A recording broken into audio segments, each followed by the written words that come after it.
Hey, it's Ken Lewis with Mixing Night. Today I'm going to show you how to know when your mix is done. When I was a young tracking engineer in New York City and I was trying to make my way up to mix engineer, man, it was a struggle because I was going up against the heavy hitters in the city, and I knew that I had to deliver stellar rough mixes if I had any shot at getting those big time mixes. So every time I threw down was super important. But back then, I had all kinds of self-doubt, and you just never know where the finish line is early on. So I'm going to give you my top 5 tips on what I've learned over the years to know when your mix is complete. Number 1, the pushback. All right, this might seem obvious. A lot of these seem obvious, but I guarantee you probably don't do them. The pushback is just push 2 feet back from the speakers so you can't touch the keyboard or the mouse or the controls, nothing. Close your eyes and listen from start to finish. Don't move, don't think, don't talk, don't do anything else, just focus and listen.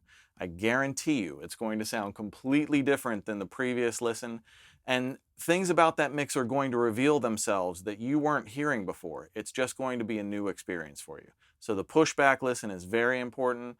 I would even say once every half hour to an hour you should do a pushback listen. Number 2, pay attention to transitions.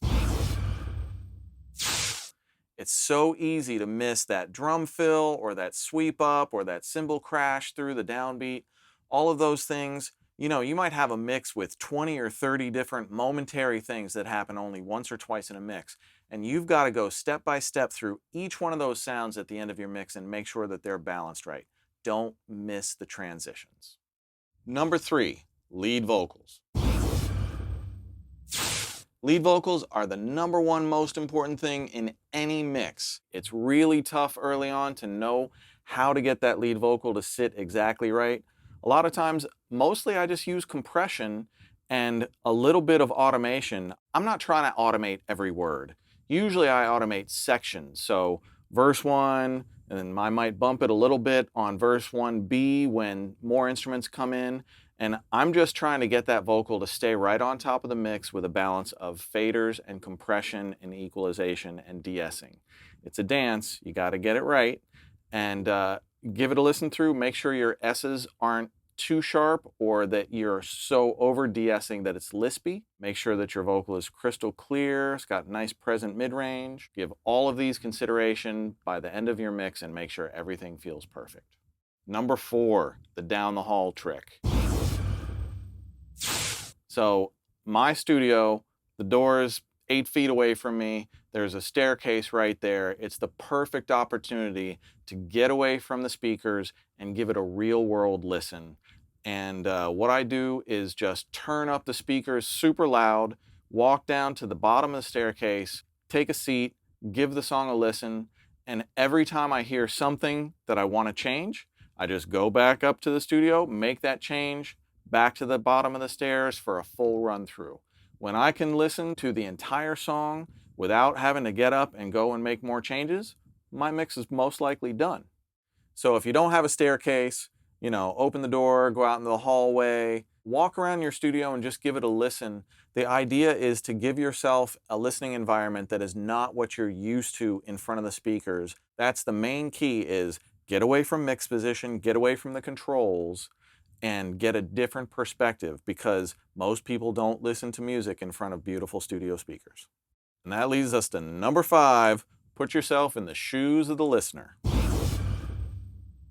Envision how you perceive songs that you've never heard before. Say you're listening to a Spotify playlist or something, and the next new song comes on. What is your perception of it? That's how you should attempt to listen to your own mix at the end.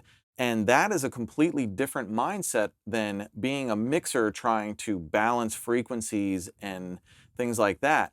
So try to put yourself in the shoes of a fan and just ask yourself as a fan, if I heard this on the radio for the first time, would the vocal feel like it was right to me? Would the drums feel like they were sitting well? How are the overall balances? How does the actual song feel to me?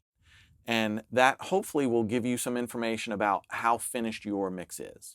These 5 tips have helped me tremendously over the years. They'll help you know when your mix is done. Trust me, I was a young mix engineer too. When I was trying to make the transition from a tracking engineer to mix engineer, I would have to deliver rough mixes, and I would be going up against the heavyweights trying to get to that upper echelon of mixers. It's tough, and you second guess yourself all the time, self-doubt, all that stuff creeps in. Everybody goes through it, trust me. But experience solves everything. Use these 5 techniques to get you through it. Your mixes are going to get a lot better, a lot faster, and you'll find that finish line too. My YouTube channel is the most badass on the block, and you want to be a member. Subscribe right now. Do it. What? Okay, I saw you. I saw that. You got it. Okay, thank you. Thank you. I appreciate that subscription. Peace.